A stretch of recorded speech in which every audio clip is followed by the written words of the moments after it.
Welcome to A1 TV Telugu news. నేను భువన. Details చూద్దాం. వనపర్తి జిల్లా కేంద్రంలో పిరమిడ్ ధ్యాన కేంద్రం ఆధ్వర్యంలో ప్రపంచ శాకాహార అహింసా దినోత్సవం సందర్భంగా అవగాహన ర్యాలీ నిర్వహించారు. ఈ సందర్భంగా నిర్వాహకులు అహింస, ధ్యానం, శాకాహారం ద్వారా శాంతియుత సమాజ నిర్మాణం సాధ్యమని పేర్కొంటూ హైదరాబాద్లో జరగనున్న జాతీయ అహింసా ధ్యాన మహాసభల్లో పెద్ద సంఖ్యలో పాల్గొనాలని పిలుపునిచ్చారు. కార్యక్రమంలో ధ్యాన కేంద్ర సభ్యులు, ధ్యాన సాధకులు పెద్ద ఎత్తున పాల్గొన్నారు. మా డాక్టర్లు 3 నెలలకే చనిపోవడం అని చెప్పడం జరిగింది. మరి అప్పుడు రోజుకు 4 గంటలు ధ్యాన సాధన చేస్తూ పూర్తిగా శాకాహారము, గుడ్డుతో సహా మాంసం బంద్ చేసి శాకాహారం తీసుకోవడం వల్ల మన 15 సంవత్సరాల నుంచి ఆనందంగా, ఆరోగ్యంగా మీ అందరికీ ఆదర్శంగా జీవిస్తున్నాను.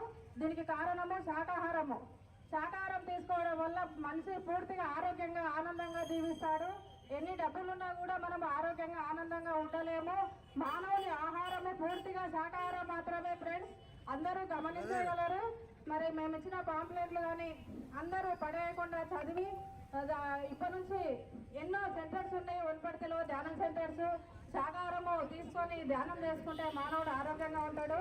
మరి ఏ జీవిని చంపే హక్కు ఎవరికీ లేదు ఫ్రెండ్స్. అందుకే మరి ఆపరేషన్ చేయించుకుని నాకున్న కిడ్నీ స్టోన్స్, సైనసైటిస్ ప్రాబ్లము నాకు మళ్ళీ 3 నెలలకే వచ్చింది.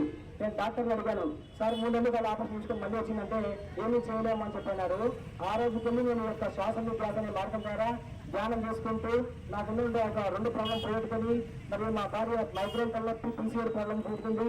మరి మా బాబు మేము అందరం శాకాహారం తీసుకుంటూ ప్రతిరోజు ధ్యానం తీసుకుంటూ ఎంతో ఆనందంగా, సంతోషంగా ఉన్నాం. మరి మీరు వనపర్తి పట్టణ ప్రజలందరూ కూడా అందరూ ధ్యానం చేసుకోవాలని, వనపర్తిలో ఎన్నో ధ్యాన కేంద్రాలు ఉన్నాయి. ఉచితంగా 1 రూపాయి తీసుకోకుండా నిరంతరాల కార్యక్రమాలు నడుపుతున్నాం. మీరు ఈ యొక్క